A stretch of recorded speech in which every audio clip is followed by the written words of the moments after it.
Welcome back to Fair and Friends Friday. I'm Karen Waltek, the horticulturist for the Beatrix Farrand Garden Association in Hyde Park, New York. Today I took a field trip 10 minutes south of Hyde Park down to Poughkeepsie, New York to the Locust Grove Estate, and I was lucky enough to get a short tour with the Locust Grove Estate gardener, Claire Davis. She took some time to show us a couple of the really special gardens that are here on site, and I also wanted to let you know that they're free and open to the public right now. So please check out their website and plan your visit. Let's go see what Claire's going to show us at the Locust Grove Estate. Hi, I'm Claire. I am the gardener here at Locust Grove. We are located in Poughkeepsie. We were historically a private estate. We're now a public garden. We are open currently 10 to 5. We're free and we're open every weekday. We are here in the cutting garden. We grow a lot of historic plants, historic varieties of plants. Many of these were originally grown in sort of the late 1800s to the early 1900s by the Young family who lived in this house. We still have really fun and great records of things that were originally planted here. So these are all snapdragons. It's sort of a mix. They are older varieties, mostly between like 1900 and 1940. The really wonderful thing about these sort of more old-fashioned ones is that they're fragrant, and so they smell a little bit like grape-flavored candy to me. And that effect is really lovely in here. The youngs seemed to really, really love like super fluffy pink and white plants, and so we try to represent those well here. We have a lot of those, and if you ever take a tour of the house, if you see the dishes, or like the decor, things are, there's a lot of fluffy pink and white flowers in there as well. And so I think that's a really fun echo. A thing that I think is interesting and fun to talk about in here is that Mrs. Young, Martha Young, called this the English garden. We're not 100% sure why, but we think it's partly because many of these plants are strongly associated with English cutting gardens. However, none of them are actually native to England. Many of them are from drier regions of the world. Snapdragons are for sure. And Sweet Williams down here, also really long association with English cottage gardens. The first mention of them in England is somewhere, I think, in the mid-1500s in John Gerard's Herbal. They're native to Southern Europe.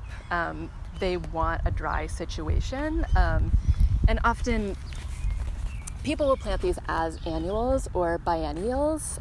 We don't add any compost in here. We don't irrigate them. Sort of anecdotally, I have found that these are longer lasting plants without the addition of compost and extra water, and it seems to also do away with some of the crown rot and leaf spot issues that these can be prone to. These are Dahlias and Cynoglossom. This is sort of having this transitional sort of growing your hair out moment. This Cynoglossom was sort of in full flower, was sort of a really lovely just row of blue about a week or 2 weeks ago, and we planted Dahlias underneath it, and we did that partly to have a spring layer of flowers. Again, this is a historic annual for us. This is something that I plant in mid-March. It's super, super hardy, and it flowers early. We also have a really fierce flock of groundhogs, and in years past, sort of no amount of stinky deer and groundhog preventing sprays was keeping the groundhogs away from these dahlias. these cynoglossums tend to sort of really spread out over the dahlias and have done a pretty good job of protecting them this year. So we both get these lovely and super prolific blue flowers. These are like a lovely cut flower, and then, you know, these minimally nibbled dahlias coming through those. And some of our earliest varieties usually start to flower like mid to late July, probably a bit later this year. These are delphinium, and this is Rudbeckia, or Gloriosa daisy is sort of the old-fashioned name.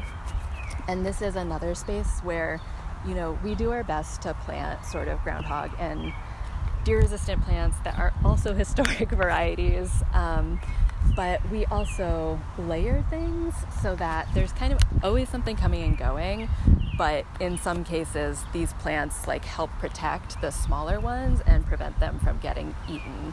So delphinium are like fairly resistant, as are Rudbeckia, but as some of these bushier plants open up, because we do actively use this as a cutting garden, and sort of once you cut that central stem out, they become much bushier.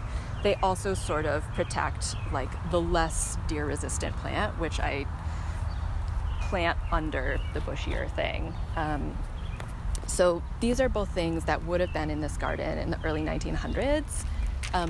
Dill probably isn't. This is sort of something that we're using temporarily, but it has done a pretty good job of deterring creatures, just because it's got a really strong scent. And again, like once you take the central stem out, it sort of makes a thicket, which is hard for creatures to crawl into. And right now, it's protecting some really tiny cosmos seedlings, a cosmos mix, which hopefully that will continue to work, and we'll have cosmos, you know, early September, that, you know, will go into early November if we don't get a frost. So this is a bed that, you know, in the early 1900s would have been divided up in a way that's pretty similar to our cutting beds, where there were just sort of blocks of single flowers, many of them perennial. But what we've done with this area is these are a lot of the historic perennials who have like a really beautiful moment of flowering and then just look like terrible for the rest of the season. And so we've planted it in sort of more of like a mixed bordery fashion so that we can get all these historic plants in here, but rather than having, say, like a block of bearded irises that's so beautiful for like 2 to 3 weeks and then, you know, often looks like really, really shabby by the end of the summer, we sort of tuck them in here and let other plants cover them up.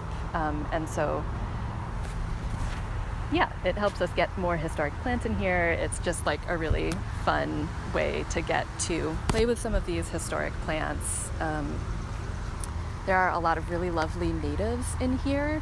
You know, native plants have been used for a really, really long time in ornamental gardens. Some of the natives are this purple coneflower, Echinacea purpurea, this phlox, which is a variety, not the straight species. This is Cabot Pink from Amazing Perennial Pleasures in Vermont. Another fun thing that we get to do in here is grow straight species, which are the plants that would have been available at that time. So rather than, you know, a modern variety of this, we grow the straight Aquileia filipengelina. It is a whole lot taller and lankier than many, many modern cultivars, but it has tons to recommend it. It still blooms for a really long time. I love this like very brassy yellow. And another great thing about a lot of these plants is that they're very drought tolerant, which was a huge help this spring. Salvia scleria is another one that, or clary sage is another one that, you know, has really long-lasting bracts. So, you know, some of the purple that you see on there will last for a couple months. And again, it's super drought tolerant.